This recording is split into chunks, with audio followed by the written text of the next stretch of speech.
All right. Hello, my name is Hezekiah Kirkland, and today I am going to be talking a little bit about the Great Compromise that occurred in 1787 in the country of America, and it really helped hold together the Union at the time that was only 13 states, but without this compromise, it is doubtful we would have an America as successful and unified as we do right now. So to begin, I would like to just talk about the Great Compromise in three main ways. First, we'll talk about the problem, then we'll talk about the debate, and thirdly, we will talk about the solution. So the problem, the debate, and then the solution. And first off, the problem, the American country had not yet had a president. 2 years later, they would elect George Washington as the first president of the United States, but in 1787, they had no president, they had no hierarchy yet. They knew they didn't want a monarchy, that's what they were running from in England, but they also knew they would need some form of leadership to handle and give laws so that crime and injustice was not allowed. So what they had at this point was the Articles of Confederation.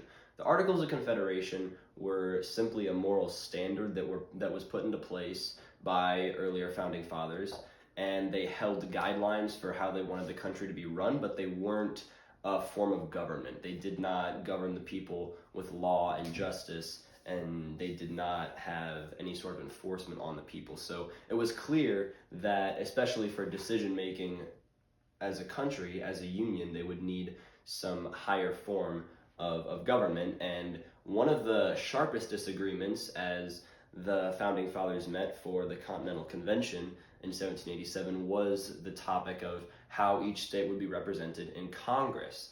There were multiple different ideas that were floated around, but basically, and as this chart illustrates, I will show it in just a second, but James Madison, who would go on to be the fourth president of the United States, suggested that every state should have representatives based on population or financial contribution to the country, to the union, cultural impact, etc., which favored states such as Pennsylvania and New York. Pennsylvania was where they were meeting in Philadelphia, so you could see the edge that those larger states would have over smaller states such as like Rhode Island or Massachusetts or Connecticut.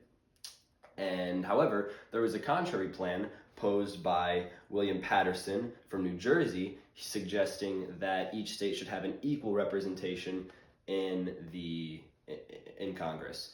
And these sides were held by different states, and it got so bad that certain states were threatening to leave the union completely. This is getting into the debate. They argued, they reasoned, they tried to find a solution. Neither side would budge, and it got heated, it got intense. However, there was a third man who came into the picture from Connecticut. This is another reason why the Great Compromise is sometimes called the Connecticut Compromise, because he suggested that in Congress they make two parts, and this is what this chart illustrates.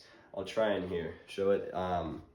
Here we see the House of Representatives, which is what James Madison's plan turned out to be, where the representatives are based on population and cultural impact, etc. And then we have the New Jersey plan by Patterson, which is now the U.S. Senate, where each state has an equal amount of representation. This was the solution proposed by Roger Sherman of Connecticut, and without Sherman and his plan and his quick thinking, his ingenuity and his willingness to bring the states and the union together with this idea, it is doubtful we would have an America as successful and united as we currently do. And this plan is what is still currently in use in the U.S. government. So thank you.